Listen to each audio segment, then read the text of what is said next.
Group 1 results వచ్చి general ranking list కూడా విడుదలైంది. విడుదలైన తర్వాత జీవో 29 కొట్టివేయాలని సుప్రీంకోర్టుకు వెళ్తే సుప్రీంకోర్టు కూడా ఆ పిటిషన్ కొట్టేసింది. సో దాదాపుగా గ్రూప్ 1 సెలక్షన్కి క్లియరెన్స్ అంతా దొరికినట్టు అయింది. కానీ సరికొత్త వివాదం తెర మీదకి వచ్చింది. గ్రూప్ 1 రాసినటువంటి అభ్యర్థుల్లో కేవలం 3 సెంటర్ల నుంచే ఎక్కువ మంది సెలెక్ట్ అయ్యారు. ఆధారాలతో సహా. అవి 3 సెంటర్ల నుంచి ఎట్లా ఎక్కువ మంది సెలెక్ట్ అయ్యారు, దాని వ్యవహారం ఏంది, గ్రూప్ 1 అభ్యర్థులు రాసిన వాళ్ళు కూడా అంటే అందులో కొంతమంది ఎవరైతే ర్యాంకింగ్లు వచ్చిన వాళ్ళ ఇంటర్వ్యూలు పరిశీలిస్తే వాళ్ళకి కనీసం నాలెడ్జ్ ఉన్నట్టుగా కూడా కనిపిస్తలేదు. దాంతో ఇంకా ఇన్డెప్త్కి పోతే మొత్తం జరిగింది ఏంటంటే మొత్తం సెంటర్లలో ఒక 20 సెంటర్లలో మట్టుకి 500 చిల్లర ర్యాంకులు వచ్చినాయి. మిగతా వాటికి కేవలం 100 చిల్లర ర్యాంకులే వచ్చినాయి. ఏంది అనేది మొత్తం అభ్యర్థుల్లో ఒక అనాలిసిస్ స్టార్ట్ అయిపోయింది. దాంతో ఏం జరిగిందంటే సెంటర్ నెంబర్ 18, 20, 19 3 ఉన్నట్టున్నాయి. ఇక్కడ ఈ సెంటర్ల నుంచి ఒకే రూమ్లకేని 5-6 సెలెక్ట్ అయ్యారు. ఒకే రూమ్లకేని ఒకే సెంటర్ నుంచి 78 మంది. షాక్ అందరూ. అసలు ఏం జరిగిందని తీస్తే 74 మంది సెలెక్ట్ అయ్యారు. ఈ 74 మందిలో 40 మంది ఓసీలే. ఏం జరిగిందో అర్థమైతలేదు. అసలు దాన్ని కొన్ని విషయాల్ని మనం ఇక్కడ పరీక్షించి చూద్దాం. నేను అందుకే మొదటి నుంచి మొత్తుకుంటున్నా ఏదో తేడా ఉంది, తేడా జరుగుతూ ఉందనేది. సో ఇక్కడ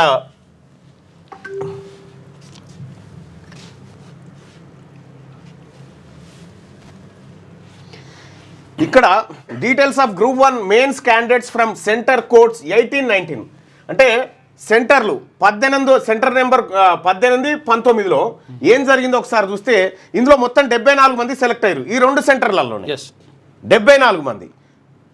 ఇందులో ఓసీలు ఎంతమంది అంటే 24 మంది ఓసీలు, ఈడబ్ల్యూఎస్ నుంచి 5 అంటే దాదాపుగా 39% మంది అంటే 40 అప్రాక్సిమేట్గా 40 మంది. ఈ 74లో 40 మంది వీళ్ళే సెలెక్ట్ అయ్యారు. ఏది దాదాపు 30 మంది సెలెక్ట్ అయ్యారు అంటే 40% సెలెక్ట్ అయ్యారు. So BCA 4, BCB 14, BCC 1, BCD 8, BCE 5, SC 6, ST 7 select అయిపోయారు. ఇక్కడ మనం పరిశీలించాల్సినటువంటి అంశాలు ఏంటంటే ఇదే సెంటర్ నెంబర్ 18 సెంటర్ కోడ్ 18లో ఎవరెవరికి ఎట్లెట్లా మార్కులు వచ్చినాయనేది చూస్తే 532 మార్కులు, 509, 506, 504, 590 వీళ్ళందరికీ ఇక ఉద్యోగాలే నో డౌట్. ఇక ఇదే సెంటర్ నెంబర్ 18లో మళ్ళీ ఒకే సెంటర్లో ఇంతమంది ఉద్యోగాలు సంపాదించినారు. ఇగో ఇది 19గా ఒక్క సెంటర్ 74 మందికి ఎట్లా వస్తాయి? ఇగో 18, 19లో కలిపి 74 మంది సెలక్షన్కి వచ్చిర్రు. అసలు ఏంది మరి ఎట్లా సాధ్యమైంది ఇది? మొత్తం తెలివి కల్లోళ్ళంతా ఆ సెంటర్లోనే కూర్చొని రాసిర్రా? పెద్ద తేడా ఏముండే మార్కులు కూడా. ఇగో 65, 64 ఇట్లా 70. ఇంకో గమ్మత్ విషయం ఏంటంటే నేను రాస్తేనే ఆయనకు ర్యాంకు వస్తుంది. అవును, ఇది చాలా విచిత్రంగా ఈ గ్రూప్ 1 రిజల్ట్స్కి అనేకమైనటువంటి అనుమానాలు తావిస్తుంది. అయితే మహేందర్ రెడ్డి గారిని ఎప్పుడైతే టీజీపీఎస్సీ చైర్మన్గా చేసిరో అక్కడి నుంచి ఈ కుట్ర స్టార్ట్ అయినట్టుగా అనుమానాలు వ్యక్తం చేస్తూ ఉన్నారు వీళ్ళందరూ కూడా. అప్పుడే డౌట్ అనుమానం ఉండే, అప్పుడే వీళ్ళందరూ కూడా అనుమానం వ్యక్తం చేస్తూ ఉన్నారు అసలు ఏం జరిగింది అనేటువంటి వ్యవహారంలో. మరి నిజంగా గ్రూప్ 1 పారదర్శకంగా జరిగిందా లేకపోతే ఏమైనా తేడాలు జరిగినాయా అంటే అనేకమైనటువంటి అనుమానాలను అభ్యర్థులు తెర మీదకి తెస్తూ ఉన్నారు. అందులో కొన్ని విషయాలను విత్ ఆధారాలతోటి మీ ముందు పెట్టేటువంటి ప్రయత్నం చేస్తా. ఇక్కడ ఇది ఓపెన్ చేసుకున్నా.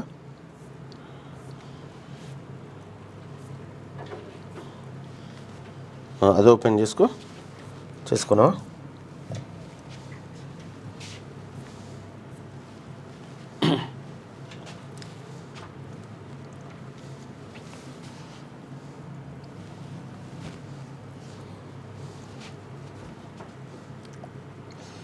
మరీ దారుణం ఇది. అప్పుడు ఆయన మహేందర్ రెడ్డి ఉన్నప్పుడే అందరికీ మంచి డౌట్ వచ్చింది. అసలు యాక్చువల్ మనం చెప్పిన చాలాసార్లు కూడా చాలాసార్లు కూడా ఆయన దిగి పెడుతున్నారు, పెద్ద మనిషిని దిగి పెడుతున్నారు అనవసరంగా. ఆయన మీద ఇదివరకు ఆరోపణలు ఉన్నాయంటే ఆయన తీసుకొచ్చి పెట్టిరు, కావాలని చేసి ఇప్పుడు జరుగుతుంది ఇది అంత కథ ఏందో. రైట్, ఇక్కడ సెంటర్ నెంబర్ 18కి వెళ్దాం. ఇక సెంటర్ నెంబర్ 18. సెంటర్ నెంబర్ 18లో మనం ఒక్కసారి ఇవి గమనిస్తే హాల్ టికెట్ నెంబర్ 157, 158 వీళ్ళిద్దరికి వచ్చింది ర్యాంకు. ఏది 460 ఇట్లా కూడా ఇప్పుడు 74, 77 అంటే ఏమైతే తెలుసా, ఒకసారి ఇట్లా పక్కకు ఉంటుంది అంటే ఇట్లా వేసుకుంటూ వచ్చినప్పుడు ఇట్లా కూడా ఉంటుంది. అయితే దాంతో పాటు ఇగో 202, 204, ఇగో 209, 211, 50 ఇగో 49, 50, 249, 50. ఆ తర్వాత 74, 76, 78, 85, 86 చూసుకో.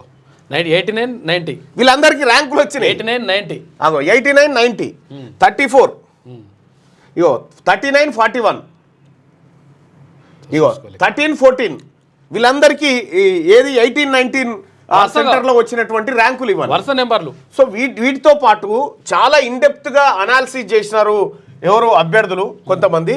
వాళ్ళు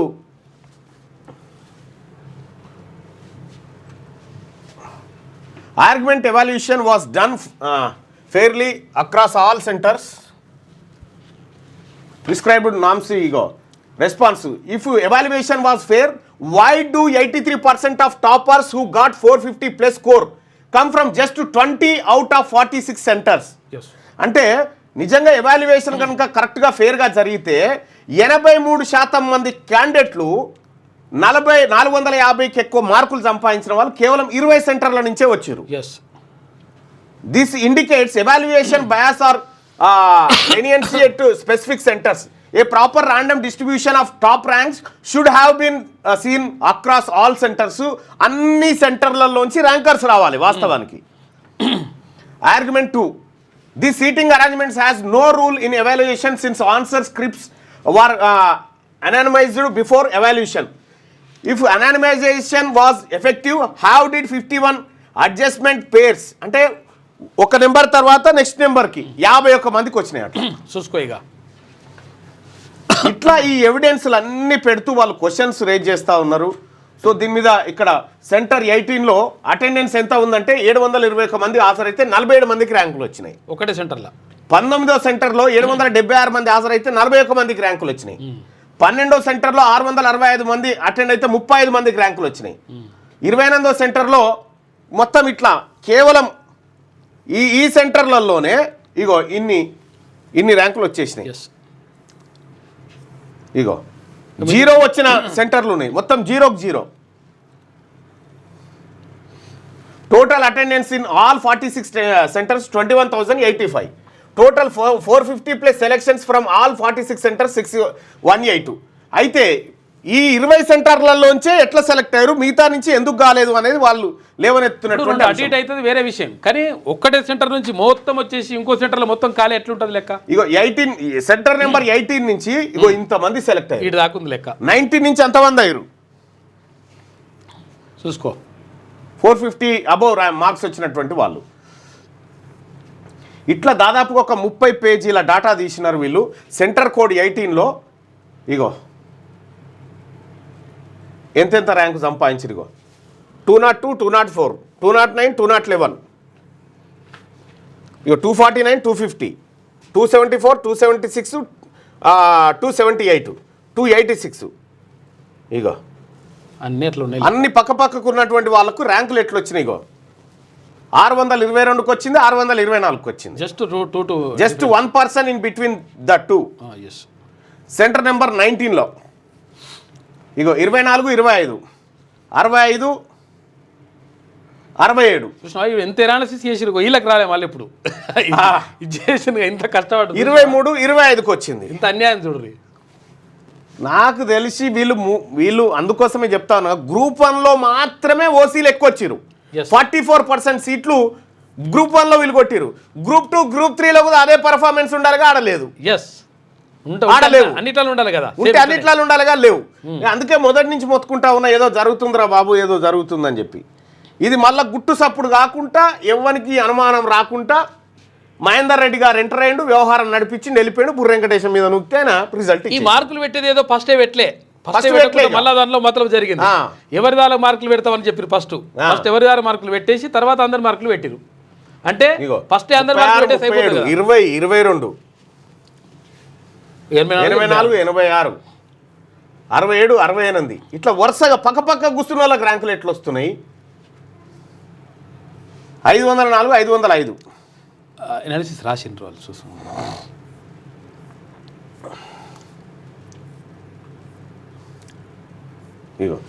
అన్నీ అంత ఒక్కొక్క సెంటర్లో ఏం జరిగింది అనేది మొత్తం అనాలిసిస్ రాసిరు. ఉన్నాయి ఇంకా తెలుగు రాసి. ఇవి అత్యంత కీలకం. రేపు ఐఏఎస్లు, కంఫర్ట్ ఐఏఎస్, ఐపీఎస్లుగా మారేటువంటి పోస్టులు ఇవన్నీ ఇక్కడ తిష్టేసి కూసురు చాలా తెలివిగా. అందుకనే గ్రూప్ 1 అభ్యర్థులు ఎంత బాధ అసలు, యాక్చువల్గా ఎంత కష్టపడి రాయాలి అసలు. ఇప్పుడు సివిల్స్ ఇప్పుడు ఇది ఇక్కడ. ఇగో నేను తెలంగాణ గ్రూప్ 1 అభ్యర్థి. ఇటీవల ప్రకటించిన ఫలితాల్లో తెలుగులో రాసిన మాకు తీవ్ర అన్యాయం జరిగింది. నాకు 469.5 మార్కులు వచ్చినాయి. అయినా బీసీబీ వల్ల నాకు మంచి ఉద్యోగం రావడం లేదు. గ్రూప్ 1లో కేవలం కోటి అంటే రెండోటా ఉండాలి. కోటి మహిళా యూనివర్సిటీలో రాసిన 18, 19వ సెంటర్ నుండి సుమారు 1500 మందిలో 74 మంది టాప్ 500లో ఉండినారు. కానీ సుమారు 25 సెంటర్లో రాసిన 11,000 మందిలో 65 మంది మాత్రమే టాప్ 500లో ఉన్నారు. తెలుగు మీడియంలో రాసిన వాళ్ళు మొత్తం 563 ఉద్యోగాల్లో 10% కూడా తెలుగు మీడియం వాళ్ళు లేరు. మాకు ఎవరు సపోర్ట్ చేయడం లేదు. అర్హత గల వాళ్ళు కాక అర్హత లేని వారు ఎక్కువగా దీనిలో ఉద్యోగం పొందినారు. కావున మల్లన్న మీరు మాత్రమే మాకు ఉన్న ఏకైక నమ్మకం. దయచేసి రేపటి మీ వీడియోలో ఈ అంశం గురించి మాట్లాడగలరు అని చెప్పి వాళ్ళు చెప్తే ఇదేంది ఇవన్నీ అవే దీనికి సంబంధించినటువంటి. ఇటీవల టీజీపీఎస్సీ విడుదల చేసిన జనరల్ ర్యాంకింగ్ లిస్టు ప్రకారం పై విశ్లేషణ చేయడం జరిగింది. ఒకే రూమ్లో ఎక్కువ మందికి ర్యాంకులు రావడం, వెంటనే హాల్ టికెట్ నెంబర్లు ఉన్న వారికి ఒకేలాగా మార్కులు రావడం, అతి కొద్ది సెంటర్లో ఎక్కువ మంది ర్యాంకర్లు రావడం, అనగా 10 కేంద్రాల్లో 83% ర్యాంకులు ఉన్నాయి. మిగిలిన 36 కేంద్రాల్లో 17% ర్యాంకులు వచ్చాయి. మొత్తం కేంద్రాల సంఖ్య 46. కళ్ళతో చూడగానే అర్థమవుతుంది అన్న, ఎన్నో అక్రమాలు జరిగాయి, దయచేసి మాకు మద్దతుగా. నేను మొదటి నుంచి మొత్తుకున్న ఈడబ్ల్యూఎస్ మీద కొట్లాడ చేద్దాం అంటే మీరు బిజీగా ఉంటుంది. ఇవాళ మీ ఉద్యోగాలు కొల్లగొట్టుకొని పాయా. నిజంగా చెప్తా ఉన్నా కదా, నీకు అంత ఈజీ కాదు. చాలా తెలివిగా పక్కడ్బందీగా ఇది క్లోజ్ చేసిరు. ఇప్పుడు బీసీ 42% రిజర్వేషన్, ఎస్సీ వర్గీకరణ కాకముందుకు ఎందుకు చేసిరు పడపట? ఈ ఈడబ్ల్యూఎస్ ఈ గుంపులో గోవిందా ఇవి కొట్టేసుకొని ఇవాళ గంత మంది రేపు పొద్దుగాల వాళ్ళే ఐఏఎస్లు, ఐపీఎస్లు 30 ఏళ్ళు మనం నెత్తి మీద కూర్చుంటారు అన్నట్టుగా.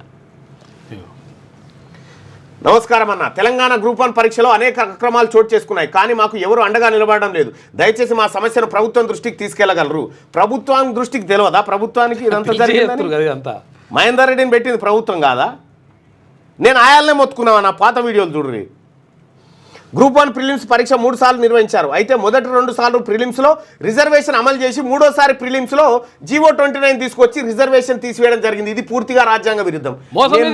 నెత్తి గుద్దుకున్నాను. మోసం. విషయం ఏంటంటే యాక్చువల్గా బీసీ, ఎస్సీ, ఎస్టీలు ఎవరైతే ఉన్నారో, ఎవరైతే రిజర్వేషన్లు వస్తారో, ఆ రిజర్వేషన్లు వస్తే ఇప్పుడు నువ్వు ఫస్ట్ ర్యాంక్ వచ్చింది అనుకో, మీ ఫస్ట్ ర్యాంక్ వస్తే ఏం రావాలి? మీకు ఓపెన్ కేటగిరీలో రావాలి కదా. ఇప్పుడు మీ బీసీ డి కేటగిరీ అందులో పోయి కూసో. అదే ఇట్లా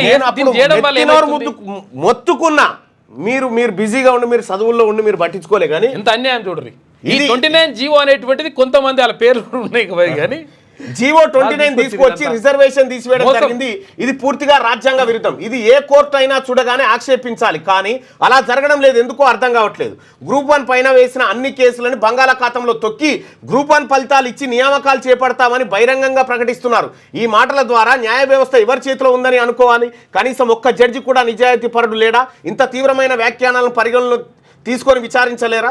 జీవో 29 అమలు చేయడం వల్ల మెయిన్స్లో టాప్ 100లో 44 మంది ఓసీలు రావడం జరిగింది. ఈ జీవో బడుగు బలహీన వర్గాల గొడ్డల పెట్టు లాంటిది.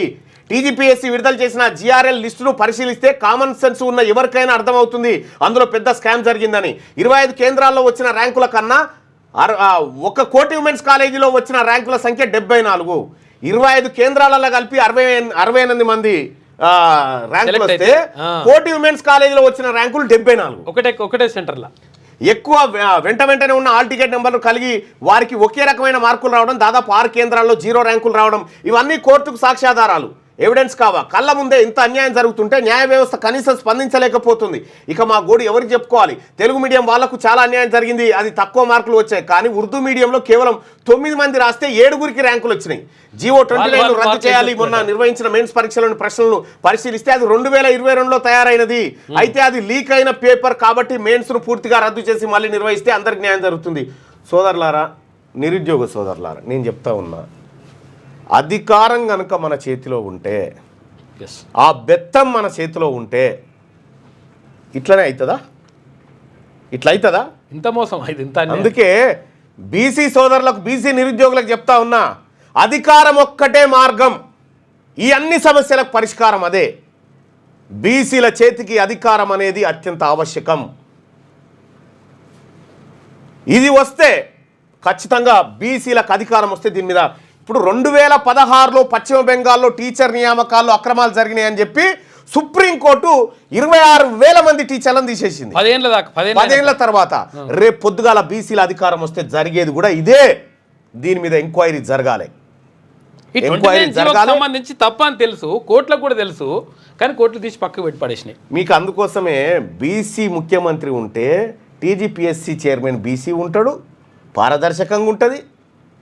అడ్వకేట్ జనరల్ బీసీ ఉంటాడు, మంత్రులు బీసీలు ఉంటారు, ఎస్సీలు ఉంటారు, ఎస్టీలు ఉంటారు. అప్పుడు ఎవడేం చేయగలుగుతాడు అప్పుడు? అందుకోసమే ఆ ముఖ్యమంత్రి పదవి అనేది బీసీలకు అత్యంత కీలకము. దీని మీద ఇయ్యాల తప్పించుకోవచ్చు. భవిష్యత్తులో బీసీ ప్రభుత్వం వచ్చిన తర్వాత దీనిపైన ఎంక్వైరీ చేస్తుంది. ఇయ్యాల మీరు తాత్కాలికంగా దొడ్డిదారిన ఉద్యోగాల్లో జాయిన్ అయినా రేపు మళ్ళీ బయటికి గుంజుకొస్తుంది. ఇది తథ్యం. బీసీలకు, ఎస్సీలకు, ఎస్టీలకు అందరికీ అన్యాయం ఇది. రిజర్వేషన్లు ఇప్పుడు ఫస్ట్ ర్యాంక్ వచ్చినా కానీ కనిపిస్తుంది, రిజర్వేషన్లకు వెళ్ళిపోవాలంటే. ఇప్పుడు ఇంత క్లియర్ గా ఇప్పుడు బుర్రెంకటేశం రిలీజ్ చేసిండండి అని చెప్తారు. మళ్ళీ ఆయన చేసిపోయింది. ఎప్పుడు అయిపోయిన తర్వాత రిలీజ్ చేస్తే ఏముంటుంది? ఆయన పెట్టిందే ఇక్కడ నుంచి తప్పించుకుంటూ. ఇంత న్యాయమా? వా చూసుకో, ఇట్లా ఉంది. సరే నిరుద్యోగ సోదరులారా, మీరేం అధైర్యపడకండి. యాడికి పోవు, ఎంత దూరం పోవు, ఇవి ఎంత దూరం పోవు. రేపు భవిష్యత్తులో బీసీ రాజ్యం రాక తప్పదు. ఈ 563 ఉద్యోగాల్లో జరిగినటువంటి అవకతవకలను బయటికి తీయక తప్పదు. ఇంత మోసం, ఇంత తెలివి కల్ల వాళ్ళు కదా, 44% ఉద్యోగాలు సంపాదించిన తెలివి కల్ల వాళ్ళు ఓసీలు ఇక్కడ ఉన్నారు కదా. మరి ఇదే తెలివి వీళ్ళు గ్రూప్ 2 రాసిరు, గ్రూప్ 3 రాసిరు, గ్రూప్ 4 కూడా రాసిరుగా. ఇంట్లో కూడా ఉండాలిగా అదే తెలివి. సేమ్ ఇట్లా లేదు, ఇక్కడ రాలే వాళ్ళకి ర్యాంకులు. ఇలా 60 మంది వస్తే 20 మంది కూడా వస్తలేరు. దీని వెనకాల ఖచ్చితంగా జానారెడ్డి ఆలోచన ఉంటుంది, ఇలా కుట్రలన్నీ ఉంటాయి. ఎంత చూసిరా, ఒక్కసారి వాళ్ళ చేతికి రాజ్యం పోతే వాళ్ళ వర్గాల కోసం ఎట్లా పని చేసుకుంటా ఉన్నారు. మనం కూడా గట్లుండొద్దా? మనకు సోయి ఉండొద్దా? అప్పుడు ఏపీపీఎస్సీ చైర్మన్ వెంకట్రామరెడ్డి అని ఒక ఆయన ఉండే. అప్పుడు రాజశేఖర రెడ్డి హయాంలో కడప రెడ్డిలకు ఇచ్చేసి, కడప రెడ్డిలకు ఇచ్చిర్రు మొత్తం. ఒక ఆయనకు అప్పుడు ఇంటర్వ్యూ సిస్టమ్ ఉండే, 200 మార్కులే ఓసీలకు వేసిర్రు, 20 మార్కులే బీసీలకు వేసిర్రు. అట్లా ఇంకేడొస్తుంది జాబ్? రాకుంటే వేసి పడేసారు అట్లా. అందుకే అధికారం ఒక్కటే బాయ్ సాబ్, అధికారం ఒక్కటి మన దగ్గరకు వస్తే ఈ వ్యవస్థను మొత్తం బీసీల గుప్పిట్లోకి. ఎట్లా అన్యాయం జరుగుతుందో కావాలనుకుంటే ఇప్పుడు గ్రూప్ 1 అధికారి చంద్రశేఖర్ గౌడ్ ఉంటాడు. చంద్రశేఖర్ గౌడ్ అడిగితే చెప్తాడు, ఆయన మొత్తం చెప్తాడు క్లియర్ గా. డిప్యూటీ కలెక్టర్ కావాల్సిన తీసుకుపోయి అక్కడ కొట్టిరు. బెట్టింగ్ పై వెలుగు దినపత్రికలో ఉన్న వార్తలను చూద్దాం. బెట్టింగ్స్ పై ఉక్కుపాదం, సిట్ ఏర్పాటుతో కదిలిన పోలీస్ యంత్రాంగం, ఆన్లైన్ గేమింగ్ గ్యాంగులపై డెకాయ్ ఆపరేషన్లు, బెట్టింగ్ రాయల్లోనే ఎరగా వేసి పట్టేస్తున్నారు. లోకల్ ఏజెంట్ల నుంచి అంతర్రాష్ట్ర ముఠాల దాకా వేట. నిజామాబాద్లో 7 అరెస్టు, 9 మంది పరారు. ఆదిలాబాద్లో 2 అదుపులోకి, వరంగల్లో 1 అరెస్టు, పరారులో 2. బెట్టింగ్ యాప్స్, ఈ బెట్టింగ్ యాప్స్ తోటి ఇగో నేను బాగుపడ్డానోడు లేడేవాడు. బెట్టింగ్ యాప్ ద్వారా నేను బాగుపడ్డానయా, ఇగో నేను ఇల్లు కట్టుకున్నా, ఈ బిడపేలు చేసిన అంటే లేడు. బెట్టింగ్ పెట్టినట్టే మోసం. బెట్టింగ్ యాప్ తోని చచ్చిపోయిన వాళ్ళు 1000 మంది ఉన్నారు. ఇదొక జూదం. ఒక మంచి పని చేస్తున్న పోలీసులు అయితే ఈ విషయంలో మాత్రం సిట్ ఏర్పాటు చేసిద్దాం పైన. గోల్డ్ జోష్కు బ్రేక్, ఒక్క రోజులోనే 10 గ్రాములపై 1600 పతనం. హైదరాబాద్లో 22 క్యారెట్ల గోల్డ్ 84,000, 24 క్యారెట్ల బంగారం తులం 91,640 రూపాయలు. భవిష్యత్తులో హెచ్చు తగ్గులు ఉంటాయన్న అనలిస్టులు. క్రూడ్ ఆయిల్, వెండి ధరల్లోనూ భారీ పతనం. ట్రంప్ టారిఫ్ల ఎఫెక్ట్తో కుప్పగూలుతున్న ప్రపంచ స్టాక్ మార్కెట్లు. అమెరికా ప్రెసిడెంట్ ట్రంప్ ప్రకటించిన టారిఫ్లు ప్రపంచ స్టాక్ మార్కెట్లపైనే కాకుండా గోల్డ్, క్రూడ్ ఆయిల్ ధరలపై తీవ్ర ప్రభావాన్ని చూపుతున్నాయి. ఇండియా ప్రోడక్ట్లపై 26% టారిఫ్ వేస్తామని ట్రంప్ చేసిన ప్రకటనతో 2 రోజులుగా మన స్టాక్ మార్కెట్లు నేలచూపులు చూస్తుండగా 5 రోజులుగా పెరుగుతున్న బంగారం రేటు శుక్రవారం పతనమైంది. ఆభరణాల తయారీకి ఉపయోగించే 22 క్యారెట్ల గోల్డ్ ధర హైదరాబాద్ మార్కెట్లో శుక్రవారం 1600 తగ్గి 84,000 వద్ద స్థిరపడింది. గోల్డ్ బిస్కెట్లు, కాయిన్స్లో వాడే 10 గ్రాముల 24 క్యారెట్ల బంగారం ధర గురువారం 93,380 రూపాయలు ఉండగా శుక్రవారం 1,740 రూపాయలు తగ్గి 91,640కి పడిపోయింది. వెండి రేటు కూడా భారీగానే పడిపోతా ఉన్నది. అంటే ఒకందుకు ట్రంప్ తీసుకునేటువంటి చర్యలు బంగారం తగ్గుదలకు ఇక్కడ ధరల ఇప్పుడు ఏం జరుగుతుంది అంటే మనం సింపుల్గా అర్థం చేసుకోవచ్చు, ఈజీగా అర్థం చేసుకోవడానికి ఒకటి చెప్తా. ట్రంప్ టారిఫ్ దీనివల్ల ఇప్పుడు ఏమంటుందంటే ఇండియాలో ఒక గూడ్స్ తయారైందా, ఈ తయారైనటువంటి గూడ్స్ అమెరికాకు ఈ వస్తువును అమెరికాకి తీసుకుపోతారు, ఎక్స్పోర్ట్ చేసినారు, ఇక్కడ పంపిస్తారు. అయితే ఇప్పుడు ట్రంప్ ఏమంటుందంటే నీ వస్తువు నా ఊరికి వస్తే నీ వస్తువు నా ఊరికి వస్తే 27% పన్నేస్తున్నా అని చెప్పిండు. 100 రూపాయలు ఉంటే 127 రూపాయలు. అయితే 27% పన్నేస్తున్నా అంటే ఇక్కడ 100 రూపాయలు ఉన్నటువంటి వస్తువు 100 రూపాయలు ఉన్నటువంటి వస్తువు ఇక్కడికి వచ్చిన తర్వాత ఈ 27 రూపాయలు కూడా కలుపుతాడు. కలిపి ఈ ఇండియా ఆయన ఏం చేస్తారంటే ఈ మార్కెట్లో 127 రూపాయలకు అమ్ముతాడు. ఇదివరకు 100కే అమ్మేది, ఇప్పుడు 127కి అమ్ముతాడు. ఇది కొనాల్సింది ఎవడు? మళ్ళీ వీళ్ళే అమెరికోలే కొనాలి. ఇప్పుడు ఈ అమెరికోళ్ళకేమో ధరలు పెరుగుతాయి. అయితే విషయం ఏం జరుగుతుందంటే ఇప్పుడు ట్రంప్ ఆలోచన ఏంటంటే ఈ 127 పన్నేయడం ద్వారా ఇక్కడ ఈ ప్రజలు ఈ వస్తువులను కొనరు, వేరే దేశాల నుంచి వచ్చే వస్తువులు కొనరు, ఈ దేశాల నుంచి వచ్చేటువంటి వస్తువులను కొనరు, ధర ఎక్కువ ఉంటుంది కాబట్టి కొనక ఈ లోకల్లో అమెరికాలో తయారైనటువంటి వస్తువు ఇదే వస్తువు 100 రూపాయలకే దొరుకుతుంది. అప్పుడు ఏం చేస్తాడు అమెరికా అతను? ఈ వస్తువును కొంటాడు, ఇండియా వస్తువును కొనడు. ఈయన దగ్గర ఉన్నటువంటి ఈ వస్తువు ఏమవుతుంది?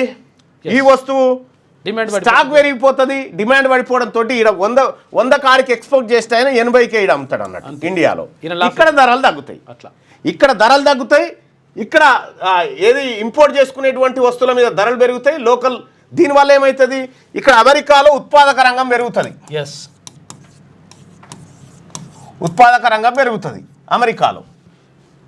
అప్పుడు ఎంప్లాయ్మెంట్స్ పెరుగుతాయి, లోకల్ వస్తువులనే వాళ్ళు కొనుక్కొని చేస్తామనేది ఆయన ఆలోచన. వేరే దేశాలకు విదేశీ మారక ద్రవ్యం రాదు. అయితే విషయం ఏంటంటే ఏది దయగల మొగుడు తలుపులు దగ్గర వేసుకొచ్చినట్టుగా ఎవరికి వినబడకుండా మిగతా దేశాలకు 60-70% వేస్తున్నా, ఇండియాకి 26% అంటుండు ట్రంప్, బతుకుపోరి అని.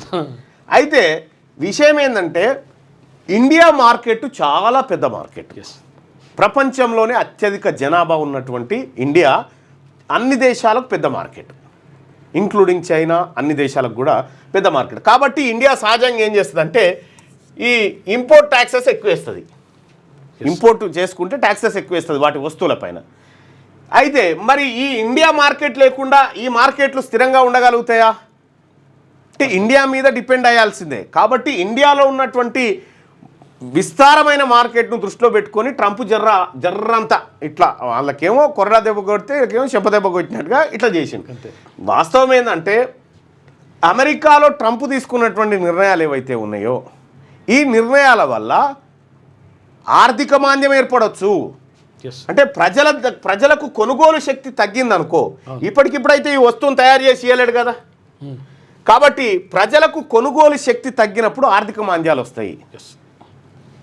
లేకపోతే ఏది రావాల్సినటువంటి జిఎస్డిపి పడిపోతుంది, తద్వారా అమెరికా ఆర్థిక మాంద్యంలోకి పోయే ప్రమాదం ఉందని చెప్పి ఏది ఆర్థిక నిపుణులు అంచనా చేస్తూ ఉన్నారు. ఇక్కడ మనకు ఇండియాకు వచ్చినటువంటి నష్టం పెద్దగా ఏమీ లేదు, ఏదో కొద్దిపాటి ఉంటుంది కానీ పూర్తి నష్టం అయితే ఉండదు. అయితే మన దగ్గర మార్కెట్ పెద్దగా ఉండడానికి కారణం ఏంటంటే ఎక్కువ జనాభా ఉన్నది కాబట్టి ఎక్కువ మంది కొంటారు అంత ఆటోమేటిక్గా. ట్రంప్కు చైనా కౌంటర్, అమెరికాపై 34% టారిఫ్ అన్ని రకాల వస్తువులకు వర్తిస్తుంది, ఈ నెల 10 నుంచి అమలు. ఏకపక్షంగా అమెరికా బెదిరింపులకు పాల్పడుతుందని ఆగ్రహం. ట్రంప్ ఆడ చైనా వస్తువుల మీద ఇంపోర్టు ట్యాక్స్ వేస్తున్నట్టుగా చెప్పతోనే 34% టారిఫ్ అమెరికా వస్తువుల మీద అని వాళ్ళు వేసారు.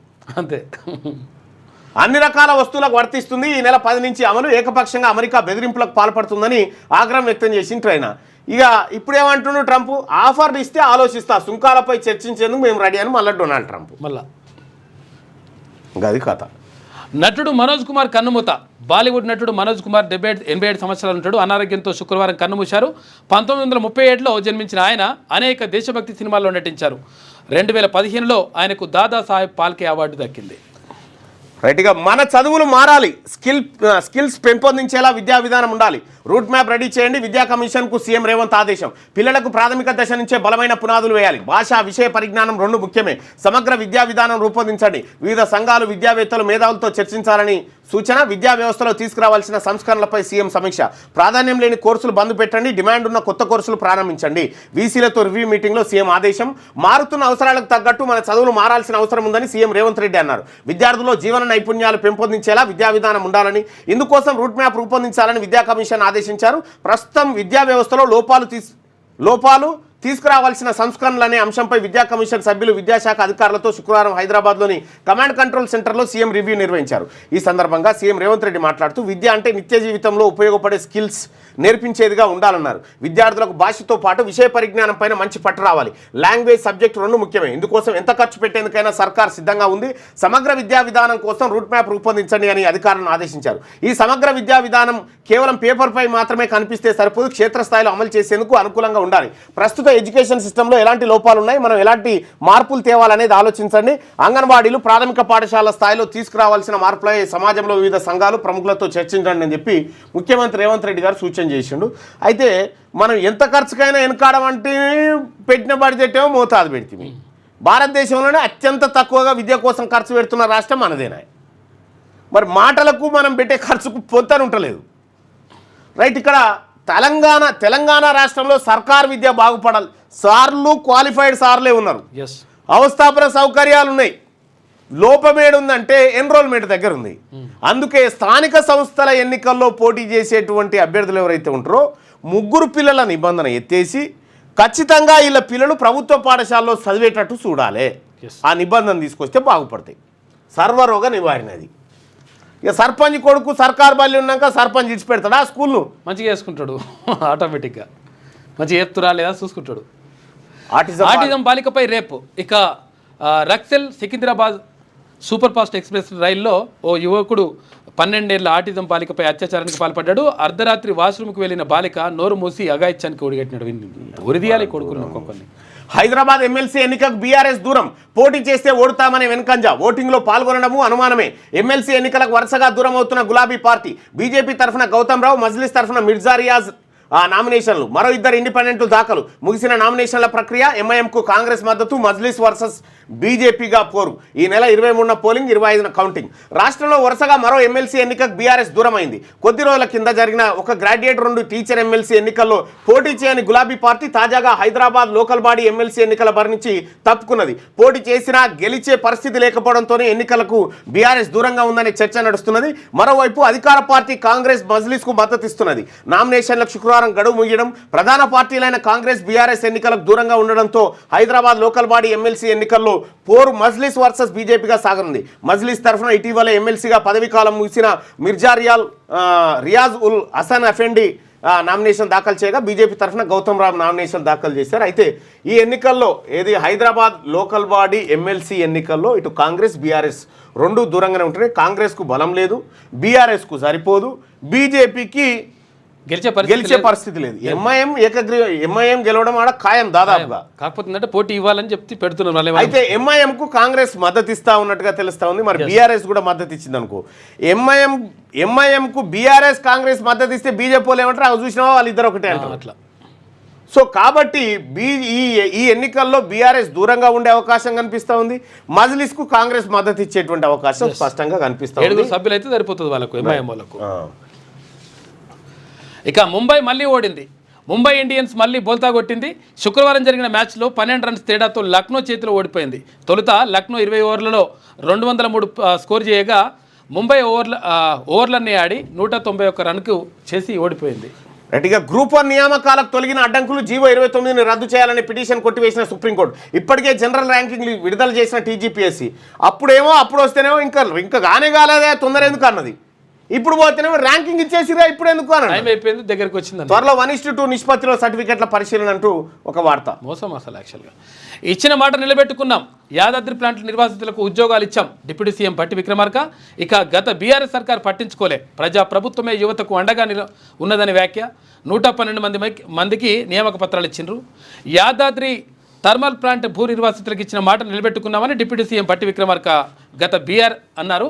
అయితే గత బీఆర్ఎస్ సర్కార్ నిర్వాసితులను పట్టించుకోలేదని మండిపడ్డారు. ఇక యాదాద్రి థర్మల్ పవర్ ప్లాంట్ భూ నిర్వాసితుల కోటాలో ఉద్యోగం పొందిన 112 మందికి భట్టి విక్రమార్క హైదరాబాద్ సైబర్ గార్డెన్లో శుక్రవారం నియామక పత్రాలు అందజేశారు. ఇక వక్ బిల్లుపై నిరసనల హోరు. బిల్లు వాపసు తీసుకోవాలని డిమాండ్. అహ్మదాబాద్, కోల్కతా, చెన్నై సహా పలు సిటీల్లో ఆందోళనలు. జాతీయ జెండాలు, ఫ్లకార్డులతో ర్యాలీ. బిల్లుపై సుప్రీంకోర్టులో కాంగ్రెస్, ఎంఐఎం పిటిషన్లు. బిల్లు చారిత్రాత్మక మలుపంటూ ప్రధాని మోడీ ట్వీట్ చేసినట. చట్టంగా మారడానికి రాష్ట్రపతి ఆమోదమే తర్వాయిగా మిగిలిందట. దేశవ్యాప్తంగా వక్ బిల్లుపై నిరసనలు వెల్లువెత్తా ఉన్నాయి. లోక్సభ, రాజ్యసభ ఆమోదం పొందింది కాబట్టి ఇక బనకచర్లపై సుప్రీంకు వెళ్తాం. రాయలసీమ లిఫ్ట్ పైన కేసు వేస్తాం. మంత్రి ఉత్తమ్. ఏపీ అక్రమ ప్రాజెక్టులపై చేతులు ముడుచుకొని చూస్తూ కూర్చోం. Godavari tribunal award. విభజన చట్టాన్ని ఉల్లంఘించి ప్రాజెక్టులు. CWC, apex council, GRMB, KRMB అనుమతులు తీసుకోలే. భారీగా గోదావరి నీటిని మళ్లిస్తే భద్రాచలం మునిగే ప్రమాదం ఉందని ఆందోళన. జలసౌదాలో ఉన్నత స్థాయి సమీక్ష నిర్వహించిన మంత్రి.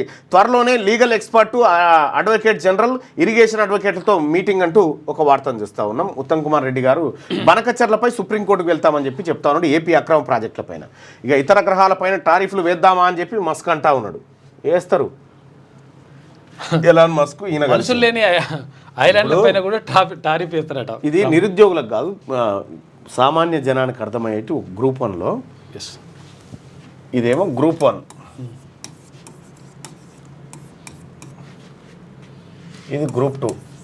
గ్రూప్ 1 అంటే రాష్ట్రంలో ఐఏఎస్, ఐపీఎస్ లెక్క. ఇది గ్రూప్ 3. వీళ్ళు కన్ఫర్డ్ ఐఏఎస్, కన్ఫర్డ్ ఐపీఎస్ అవుతారు వీళ్ళు తర్వాత. ఇది గ్రూప్ 4. ఇగో మీకు అర్థమయ్యే, సామాన్య జనానికి అర్థమయ్యే భాష. గ్రూప్ 1 అంటే ఇంత ఉంటుంది రాయి, పెద్ద రాయి, బరువు బాగా ఎత్తాలి. ఇక గ్రూప్ 2 అంటే ఇక గింత ఉంటుంది, ఇది మోతాదు ఉంటుంది ఈ రాయి. ఈ గ్రూప్ 3 అంటే ఇక గింత ఉంటుంది రాయి. గ్రూప్ 4 అంటే ఇక గింత ఉంటుంది. ఇందులో ఏది పెద్దది? ఇది. అంటే ఇది బరువు ఎక్కువ ఉంటుంది. సపోజ్ చెప్పాలంటే ఇది 100 కిలోలు అనుకోరి, 75 కిలోలు. ఇది 75 కిలోలు. ఇది 50 కిలోలు. ఇది 50 కిలోలు. ఇది 25 కిలోలు. ఇది 25 కిలోల గుండు. అయితే ఇక్కడ 100 కిలోలు ఎత్తినోడు 75 కిలోలు ఈజీగా ఎత్తాడా? ఉట్టిన ఇట్లా పెట్టి ఇట్లా పడేయాలి. 100 కిలోల బరువు ఎత్తినోడు 75 కిలోలు వట్టిగానే ఎత్తాలి. ఈ 100 కిలోలు ఎత్తినోడు 50 కిలోల గుండును తీసి అవతల ఎత్తేయాలి ఈజీగా. ఈ 100 కిలోలు ఎత్తినోడు 25 కిలోల గుండును ఆడికి ఇసిరి కొట్టాలి ఒక చేయితోటే. కానీ విషయం ఏంటంటే ఈ పెద్ద కులపోలు ఉన్నారుగా, అగ్రవర్ణాలు, ఓసీలు, ఈ గుండె ఎత్తిరు. ఈ గుండె ఎత్తిరు కానీ ఎక్కువ మంది ఎత్తిరు మొత్తం. ఈ గుండె ఎత్తిరు కానీ ఇది ఎత్తలేకపోయారు, అది ఎత్తలేకపోయారు, ఇది ఎత్తలేకపోయారు. అట్లా సింపుల్ గా మీకు అర్థమయ్యే భాష. లేస్తలేదట ఈ గుండ్లు లేవలే వాళ్ళకు.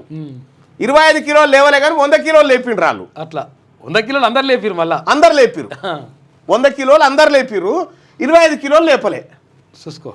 అంటే ఇక ఈడేదో మతలో జరిగినట్టే కదా.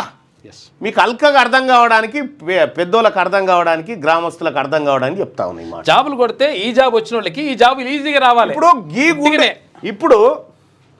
ఇప్పుడు గీ గుండెత్తినటువంటి వాళ్ళు గీ చిన్న ఎత్తలేకపోయారు. ఏం జరిగిందో మీరు అర్థం చేసుకోరి. ఈడ మోసం ఏదో జరిగింది. అది ఆంధ్రజ్యోతి.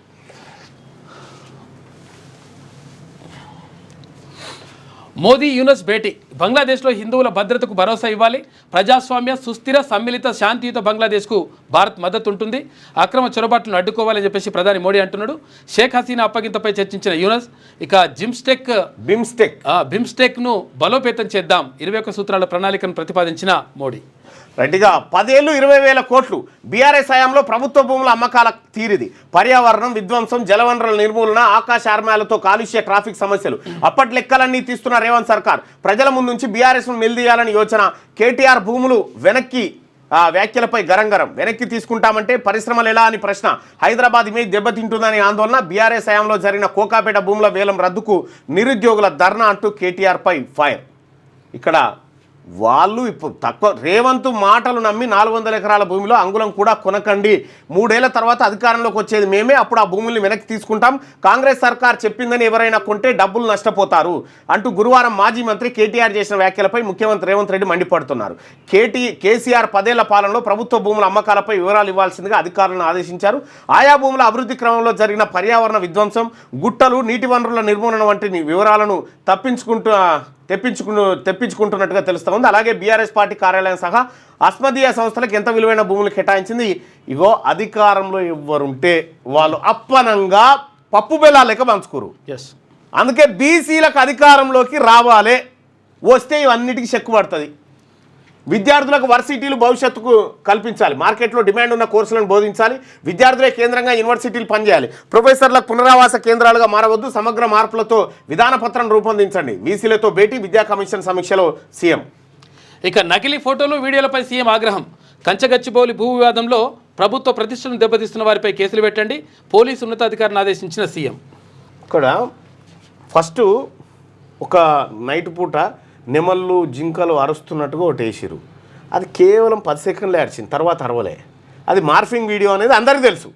దాని మీద కేసులు కూడా అయినాయి. బీఆర్ఎస్ పార్టీ కొన్ని మార్ఫింగ్ వీడియోలు చేసింది అనేది మనం క్లియర్గా చెప్పినాం. కాకపోతే కొన్ని నిజాలు కూడా కొన్ని నిజాలైనటువంటి వీడియోలు ఉన్నాయి. విద్యార్థులు చేసినటువంటి ఉద్యమంలో పొరపాటు లేదు, కానీ అందులో బీఆర్ఎస్ పార్టీ చేసినటువంటి కొన్ని కల్పితమైనటువంటివి ఉన్నాయి. వాటి వల్ల విద్యార్థులకు చెడ్డ పేరు వస్తూ ఉంది. కానీ బీఆర్ఎస్ పార్టీ కొన్ని ఫేక్ వీడియోలను తయారు చేసి ప్రజల్ని రెచ్చగొట్టే ప్రయత్నం అయితే చేసింది. వాస్తవం అది, వాళ్ళు ఎప్పుడైనా చేస్తారు.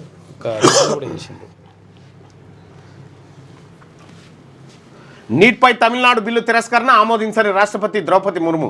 అసెంబ్లీలో వెల్లడించిన సీఎం స్టాలిన్ 9న అఖిలపక్ష సమావేశానికి పిలుపునిచ్చినట.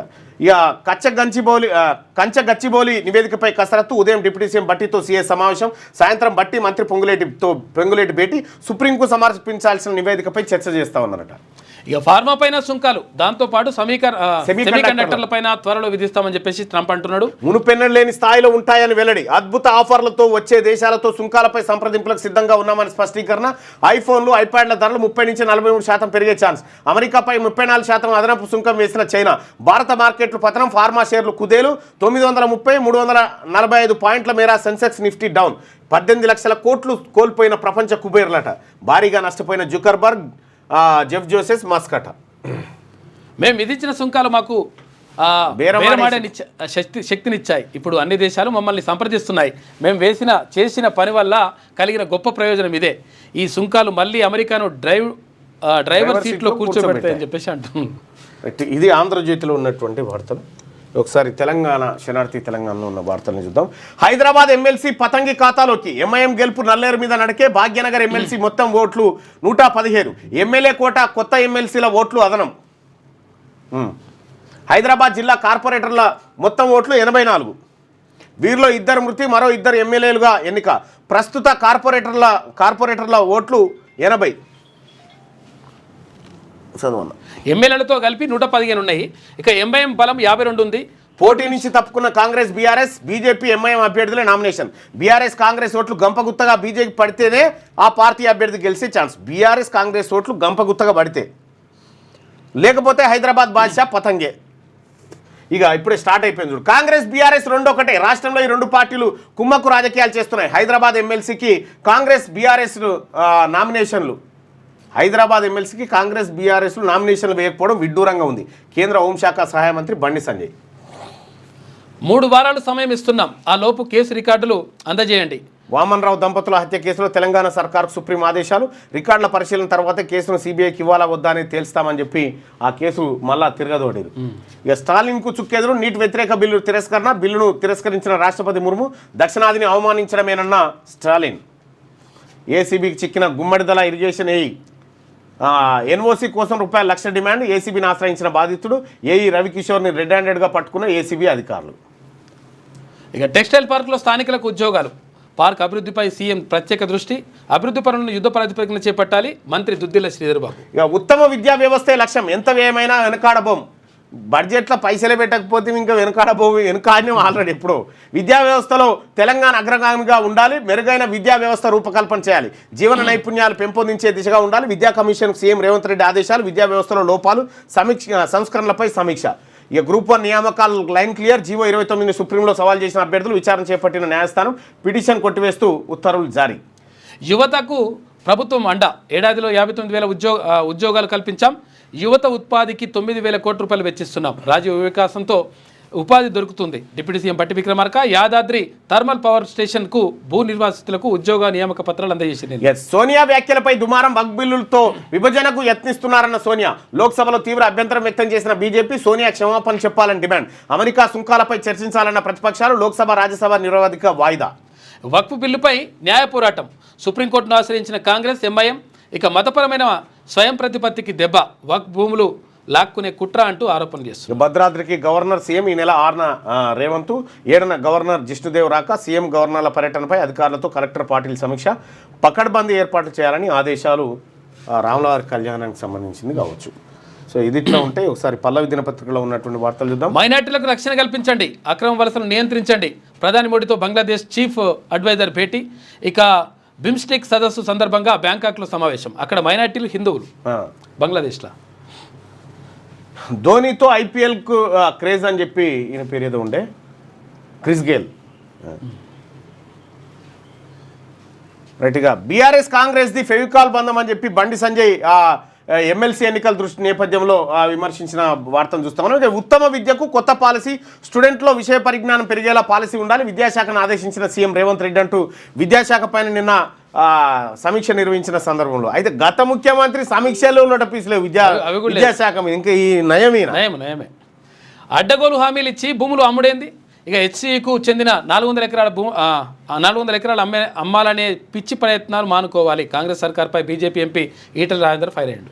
ఇక కోతలు మొదలైన పత్తాలేని పంట సాయం అంటూ ఒక వార్త. ఇక ₹7 లక్షలు ఇస్తేనే ఎన్ఓసి అని చెప్పి గుమ్మడిదల ఏయో. ఇక ఏపీ నీటి ప్రాజెక్టులపై సుప్రీంకోర్టుకు వెళ్తాం. రాయలసీమ ఎత్తిపోతల బనకచెర్ల ప్రాజెక్టుతో తెలంగాణకు నష్టం. సాగునీరు తాగునీటికి ముప్పు రావచ్చు అని చెప్పేసి మంత్రి ఉత్తమ్ కుమార్. ఏడాది కాలంలోనే 53,000 ఉద్యోగాలు ఇచ్చాం. ఫ్యూచర్ సిటీలో మరిన్ని కంపెనీలు ఏర్పాటు చేస్తాం. రాజీవ్ గాంధీ కృషి వల్లే హైదరాబాద్లో ఐటీ అభివృద్ధి. డిప్యూటీ సీఎం బట్టి Vikramarka comments. Yadadri thermal power station పరిధిలో 112 మంది భూ నిర్వాసితులకు టీఎస్ జెన్కోల ఉద్యోగాలు. నియామక పత్రాలు అందించిన బట్టి విక్రమార్క. కంచెగచ్చిబౌలి వ్యవహారానికి సంబంధించి ఉన్నతాధికారులతో డిప్యూటీ సీఎం భేటీ. శ్రీరామనవమి సందర్భంగా సిరిసిల్లకు చెందినటువంటి చేనేత కార్మికుడు వెల్ది హరిప్రసాద్ అంటే పసుపు. అయితే ప్రత్యేకంగా పట్టు వస్త్రాలు సిద్ధం చేశాడు. 10 రోజుల పాటు శ్రమించి నేసిన సీతమ్మకు పట్టు చీర నేశాడట. ఇక హైదరాబాద్ స్థానిక సంస్థల ఎమ్మెల్సీ అభ్యర్థిగా గౌతమ్ రావు అభ్యర్థిని ప్రకటించిన బీజేపీ. ముగిసిన నామినేషన్ ప్రక్రియ. పోటీకి దూరంగా బీఆర్ఎస్ కాంగ్రెస్. ఏప్రిల్ 23న పోలింగ్, 25న ఓట్ల లెక్కింపు. రాహుల్జీ తెలంగాణను కాపాడండి. రాష్ట్రంలో బుల్డోజర్ల రాజ్యం నడుస్తుంది. మీ సూత్రాలకు విరుద్ధంగా రేవంత్ సర్కార్ పనిచేస్తుంది. హెచ్సీ భూముల విషయంలో ముఖ్యమంత్రి తీరు ఆందోళన కలిగిస్తున్నది. కాంగ్రెస్ అగ్రనేత రాహుల్ గాంధీకి బహిరంగ లేఖ రాసిన హరీష్ రావు. ఇక గ్రూప్ 1 నియామక లైన్ క్లియర్. జీవో 29 కొట్టేసిన సుప్రీంకోర్టు. 1:2 నిష్పత్తిలో సర్టిఫికెట్ల పరిశీలన. జీవో 29 అనేది మస్తు మోసం. చాలా మోసం, దగ కళ్ళ ముంగడ జరిగింది అది. ఇక బేర్ విశ్వరూపం. టారిఫ్ టెర్రర్కు మాంద్యం ఆందోళనల ఆజ్యమంట. సెన్సెక్స్ 931 పాయింట్లు డౌన్ అయింది. ఇంట గెలిచిన లక్నో ముంబై ఇండియన్స్పై 12 పరుగులతో సూపర్ జైంట్స్ విజయం. మైనార్టీలకు భద్రత కల్పించండి. బంగ్లాదేశ్లో మైనార్టీలందరికీ భద్రత కల్పించాలని ఆ దేశ తాత్కాలిక ప్రభుత్వాధినేత యూనస్ను మోదీ కోరాడు. బంగ్లాదేశ్లో మైనార్టీలకు భద్రత కల్పించమని మోడీ రిక్వెస్ట్ చేసిండు. ఇక్కడ మైనార్టీల భద్రత మాత్రం ఉడబిక్తుడు. అనంత అంబానీ పాదయాత్ర. ముఖేష్ అంబానీ చిన్న కుమారుడు అనంత అంబానీ జామ్నగర్ నుంచి ద్వారకకు 170 కిలోమీటర్ల పాదయాత్రగా వెళ్తున్నట. మొన్న అక్కడ మధ్యలో నడుచుకుంటూ కోళ్ళు అన్నాడు. బీమ్స్టెక్ బలోపేతానికి ప్రణాళిక. భారత యూపీఐ చెల్లింపుల వ్యవస్థను బీమ్స్టెక్ దేశాల చెల్లింపుల వ్యవస్థలో అనుసంధానించేందుకు సిద్ధమని మోదీ అన్నారు. ఇక వక్ బిల్పై సుప్రీంకు వక్ సవరణ బిల్లు చట్టబద్ధతను ఎంఐఎం అధ్యక్షుడు హైదరాబాద్ సుప్రీంకోర్టులో. ఇక ఇందిరమ్మకు ప్రైవేట్ ఇంజనీర్లట న్యూస్ రీల్. ఇందిరమ్మ ఇళ్ల తనిఖీ బాధ్యతను ప్రభుత్వం ప్రైవేట్ ఇంజనీర్లకు అప్పగించబోతా ఉందట. ఇదిగో ట్రంప్ కార్డు, కొత్త లుక్లో గోల్డ్ కార్డు, పేరు తగ్గట్టే బంగారు రంగులో తయారీ. ఎడం వైపు దాదాపు సగం వరకు ట్రంప్ ఫోటో ముద్ర అన్నట. ఎయిర్ ఫోర్స్ 1 విమానంలో మీడియాకు ప్రదర్శించిన ట్రంప్ అధ్యక్షుడు ట్రంప్ కొత్త కార్డును 2 వారాల్లో విడుదల చేయనున్నట్టుగా వెల్లడట. టారిఫ్ పై మళ్ళీ తూచ్. భారత్పై 27 కాదు 26% మరోసారి సవరించిన అమెరికా. తాజా ప్రకటనలో వైట్ హౌస్ వెల్లడి. అంతకు మించి అమెరికాపై చైనా 34% సుంకాలు. దెబ్బ తీసిన డ్రాగన్ దేశం. అంతేగాక మరిన్ని ప్రతీకార చర్యలు. అరుదైన ఖనిజాల ఎగుమతులు బందట. అయితే ఈ గోల్డ్ కార్డ్ ఏంటంటే $50 లక్షలు కడితే ఇక్కడ అమెరికాలో శాశ్వత నివాసం, ఆ తర్వాత అమెరికా పౌరసత్వానికి ఈజీ వే అన్నట్టు. 43 కోట్ల రూపాయలు అన్నట్టు. $50 లక్షలు అంటే విషయం ఏంటంటే ఈ గోల్డ్ కార్డ్తో పాటు గ్రీన్ కార్డ్ కూడా ఉంది ఒకటి. ఈ గ్రీన్ కార్డ్ ఏంటంటే అక్కడ అమెరికాలో వితౌట్ వీసాతో వాళ్ళు ఎక్కడైనా పనిచేసుకొని బతకడానికి ఒక స్వేచ్ఛాయుత వాతావరణం ఉంటుంది అన్నట్టు. అది ఆ గోల్డ్ కార్డ్, ఆ గ్రీన్ కార్డులో కూడా రకరకాలు ఉంటాయి. మళ్ళీ శరణార్థులకు ఇచ్చేటువంటిది ఉంటుంది, ఆ తర్వాత ఏది ఎంప్లాయ్మెంట్ కోసం ఇచ్చేది ఉంటుంది, ఫ్యామిలీ పర్పస్లో ఇచ్చేది, ఇట్లా రకరకాలు ఉంటుంది. వాస్తవానికి అది ఒకప్పుడు గోల్డ్ ఏది గ్రీన్ కలర్లో ఉంది కాబట్టి దాని పేరు గ్రీన్ కార్డ్ అయింది. ఇప్పుడు ఆ గ్రీన్ కలర్లో ఉండదు. అది మానసిక ఆరోగ్యం వస్తు మానసికంగా ధైర్యంగా ఉండాలని చెప్పి ఇక ప్రొఫెసర్లకు పునరావాస కేంద్రాలుగా మారొద్దు. వైస్ ఛాన్సలర్లతో సమావేశంలో సీఎం రేవంత్ రెడ్డి. ఇక మనోజ్ కుమార్ కన్నుమూత. సుప్రసిద్ధ నటుడు, దర్శకుడు మనోజ్ కుమార్ శుక్రవారం తెల్లవారుజామున ముంబైలోని కోకిలాబెన్ ఆసుపత్రిలో కన్నుమూశారు. వెండితెరకు మిస్టర్ భారత్. ఇక అధికారం కోసం అడ్డదారులొద్దు. హైదరాబాద్ ఉమ్మడి రంగారెడ్డి జిల్లా నేతలతో సమావేశంలో మాట్లాడుతున్న కేసీఆర్. చిత్రంలో కేటీఆర్, సవిత తదితరులు. ఇక శుక్రవారం ఖమ్మం జిల్లా తిరుమలాయపాలెంలో భారీ వర్షానికి తడిసిన మొక్కజొన్నలను వేరు చేస్తున్నారు రైతులు. ఇక డిగ్రీలో బకెట్ ఎత్తివేతనంట. ఇక 2 విడతల్లో దోస్త్ అడ్మిషన్లు పూర్తి. ఇక మక్క మిగిలింది బెండు కంకులే. మొక్కజొన్న కంకులో సక్రమంగా జరగని అంకురోత్పత్తి ఓ కంపెనీ ఏంది గిదే కావేరీ సీడ్స్. అంతే, కావేరీ సీడ్స్ కంకుల ఇత్తనాలు వేస్తే ఒట్టిదే బెండ్ వచ్చిందట. ఈ గింజలు లేవట దానికి. ఇదివరకు ఏం చేశారు గతంలో వీళ్ళ మీద పీడీ యాక్ట్లు పెట్టేది, ఇప్పుడు పెడతారా మరి కావేరీ సీడ్స్ ఆయన మీద? కేసీఆర్ చుట్టమేగా ఆయన. గ్రూప్ 1 నియామకాలకు తొలగిన అడ్డంకి. జీవో 29 చెల్లుబాటుపై దాఖలైన పిటిషన్ను కొట్టేసిన సుప్రీంకోర్టు. ఇక బనకచర్ల RLI పైన సుప్రీంకు. హైబ్రిడ్ వైపే అన్నదాత అమాంతం పెరిగిన ఆడమగ వరిసాగట. ఆడమగ వరిసాగైంది. ఆడమగ వరి అవును, ఇవి 2 ఉంటాయి అట్లా. అంటే ఎట్లా? ఆడవడ్లు మగ వడ్లు ఉన్నాయి, అవి మళ్ళా ఉన్నాయి అట్లా. గతేడాది 2 ఫీమేల్ అని చెప్పేసి ఉన్నాయి. 2.20 లక్షల ఎకరాలకే పరిమితం. ఇక్కడ మేల్ వేస్తారు, ఇక్కడ ఫీమేల్ వేస్తారు. 2 కలిసి మళ్ళీ మంచి వడ్లు వస్తాయి. అవునా? మరి రెండింటికి మొలుస్తాయి. ఎక్కడిది? ఈసారి 4.40 లక్షల ఎకరాలకు పెరిగిన సాగు. అంతర్జాతీయంగా ఈ వంగడాలకు డిమాండ్. రాష్ట్రంలో విత్తనోత్పత్తిలో కరీంనగర్ జిల్లా టాపులో ఉందట.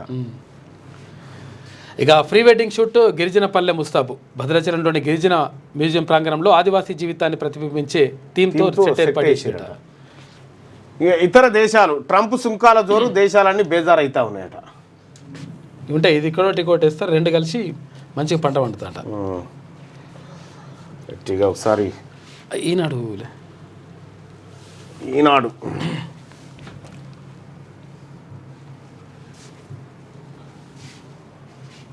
పంపించిన. ఒక్క నిమిషం.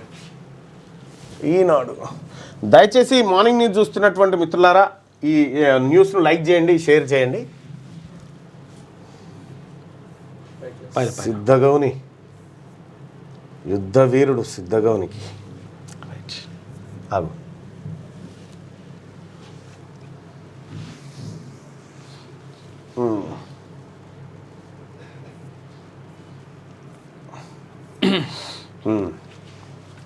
పంట చేలల్లో AI విప్లవం. చెరుకు తోటలో కృత్రిమ మేధతో అద్భుతాలు. మహారాష్ట్రలో మైక్రోసాఫ్ట్ సాయంతో ప్రయోగమట. అదే గాలి, అదే నేల, అదే నీరు, అదే రైతు, అదే పంట, కానీ ఫలితం వేరు. పెట్టుబడి సగానికి తక్కువ, దిగుబడి 30% పైగా ఎక్కువ. ఇలా ఎలా అంటే అంతా AI గొప్పతనం అంటున్నారు బారామతి చెరుకు రైతులు. కృత్రిమ మేధ సాయంతో వ్యవసాయ విప్లవాన్ని భారతావనిలో ఆవిష్కరిస్తూ భవిష్యత్తుపై ఆశలు రేపుతున్న 1000 మంది రైతులట. మహారాష్ట్రలో వేసేది మహారాష్ట్రలో 1000 మంది రైతులు ఏఐ సహాయంతో చేస్తున్నారు. 30 నుంచి 40% ఎక్కువ దిగుబడి వస్తుందంటే తక్కువ ఖర్చు. చూడాలి అది. డిగ్రీ సెమిస్టర్ పరీక్షలు 50 మార్కులకే, ప్రాజెక్టుకు 25, మిడ్ టర్మ్కు మరో 25 కేటాయింపు, దోస్తులో బకెట్ విధానం తొలగింపు, వీసీల భేటీలో పలు కీలక నిర్ణయాలు. మెరుగైన విద్యా వ్యవస్థకు పాలసీ, ఆ దిశగా ఆచరణాత్మక విధాన పత్రం రూపొందించండి. అంగన్వాడీ ప్రాథమిక పాఠశాల స్థాయిలో మార్పులు అవసరం. విద్యా కమిషన్ సమీక్షలో సీఎం రేవంత్ రెడ్డి మాట్లాడారు. గట్టిగా క్షేత్రస్థాయి వాస్తవాలతో అఫిడవిట్, లోపాలు లేకుండా సుప్రీంకోర్టు సమాచారం ఇవ్వాలి. కంచగచ్చిబౌలి భూములపై అధికారులకు మంత్రుల కమిటీ సూచన చేసిందట. ఏం చేసినా అది ఆడ స్ట్రక్. ఇక దిగొచ్చిన బంగారం వెండి ధరలు 10 గ్రాములపై 2400 తగ్గుదల, 8,000కు పైగా దిగిన కిలో వెండి ధర. ఇక కాంగ్రెస్ తేరుకునే పరిస్థితి లేదు, మళ్ళీ అధికారంలోకి వచ్చేది మనమే. హెచ్సియు విద్యార్థులపై సర్కార్ వైఖరి సరికాదు, రైతోత్సవ సభను విజయవంతం చేయాలి. భరాసా నేతలకు కేసీఆర్ దిశానిర్దేశం. ప్రముఖ హిందీ నటుడు మనోజ్ కుమార్ ఇక లేరు, చనిపోయినట్ట. దాదాసాహెబ్ ఫాల్కే అవార్డు వచ్చింది గతంలో. ఇక ఒకసారి